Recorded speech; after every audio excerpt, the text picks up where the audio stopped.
Here, aka Super Saint Paul, joined by Fatal Brother. Today we're going to be talking more about the Dragon Ball Super trailer that was just released only half an hour ago, actually. Anyway. It was only 14 seconds long, so it's not like that much of a look, but it gave us a good detail as to what the series is going to be about. And the focus seems to be more on Goten and Trunks, and like there was a good chunk of it just for about them.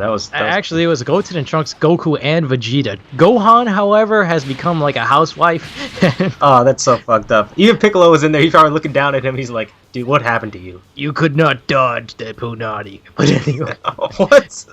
I'm just saying. But it seems like Goku's on a new adventure, as well as Goten and Trunks, and it seems as though they're not sticking to school. They seem like they're trying to get into trouble in the wild out there with dinosaurs and all that stuff. So yeah, Chi-Chi didn't give a shit about what Goten did with his life. She was focusing on Gohan. She was like, "You little village boy, you're gonna grow up like one of us." So this does take place after Battle of Gods, but who's to say does this not go further than Revival of F? Because it's only like a 2-year difference, right? Yeah, it's going to be over 100 episodes. I think that's going to have some time span of at least 2 years in there. If there's not like a major foe that's going to take up a major portion of the time as well, right? So who's to say it's not going to pass Revival of F? And there might be a new movie coming in another 2 years or so that bridges the gap between those. You never know. Or maybe this series is to bridge that gap between Battle of Gods and Revival of F. So that way once like this new movie comes out, it's all coherent. It would make sense because these movies have been canon so far after Battle of Gods. So what if this one was either to bridge the first two movies, Battle of Gods and Revival of F, or to go further than Revival of F and to lead up to one epic finale of a movie or something like that? Yeah, well, I'm hoping it's not a finale. But... Oh, not a finale, but I mean like an arc. Yeah, it's just like this Super is to introduce maybe new characters that'll lead into like the new movie that's probably coming after Revival of F, right? It would make more sense. I mean, with Goten and Trunks, we're going to see a lot. Maybe we might be seeing Gotenks a lot because they'd be whipping him out like there's no tomorrow, like out of nowhere. They fought Goku when he was taking a bath, so yeah. And Beerus, they came out of nowhere and fused. I wish they would like influence Goku and Vegeta to do that more often, though. Yeah, if they did, I really hope that's another thing. Like if they're going to introduce Vegito again, which I don't think they will because I don't know how they're ever going to defuse from that, but Gogeta is definitely a possibility.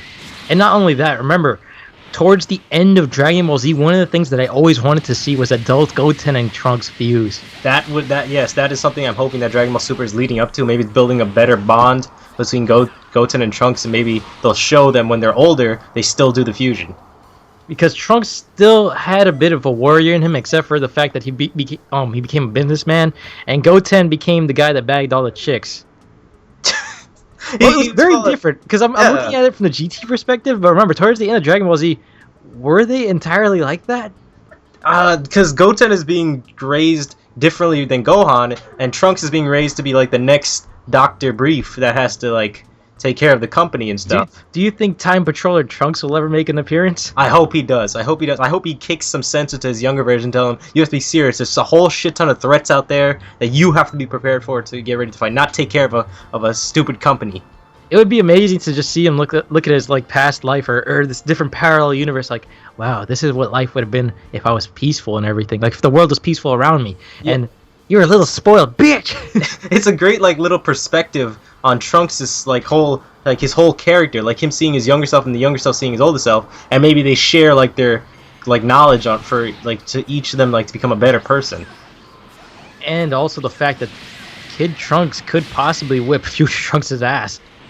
Oh shit, yes, he turned Super Saiyan when he was only a child, and Trunks turned Super Saiyan when he's like, what, 14? And on top of that, if he wanted to, you could just fuse a Goten, and Gotenks would definitely whoop his ass. Unfortunately, that's my favorite character in the show, Future Trunks, but damn. Yo, Future Trunks doesn't have a future Goten of his own. I just realized that. Like, Goten was never born in that universe, so he never had a future Goten to actually do the fusion with. Unless he revived future Gohan. But nah, Gohan would still be up, like, oh wait, no, if he revived him now after he has been training, yeah, he'd definitely be above his strength level, yeah. So it's a possibility for that. I'm actually really hyped. I don't care if Goten and Trunks are going to be fighting dinosaurs and stuff, because remember, going back to Dragon Ball Z, that driving episode with Goku and Piccolo trying to get their license, I absolutely loved episodes like that. I didn't care as long as it was Dragon Ball Z. I absolutely loved every episode. Besides maybe the Frieza saga. Everything after that was perfectly fine for me. It's moments like that that really builds more depth into the character, more likability. So that way we enjoy seeing these characters off. If you enjoy seeing these characters off screen, that means you have built a bond with these characters, which is fucking great. Exactly, and the fact of the matter is that I absolutely love the Bruce Falconer soundtrack, even in those peaceful episodes. Yeah, it was just like that music just perfectly fit like all the happiness, and then it perfectly fit when it was going all like when they were like high speed chase mode. That was awesome. I don't know, you guys tell us your comments and thoughts and the opinions. Are you guys hyped? If you guys are, make sure you guys like and favorite the video. Subscribe to both of our channels. I'll be seeing you guys next time. Peace. Take care.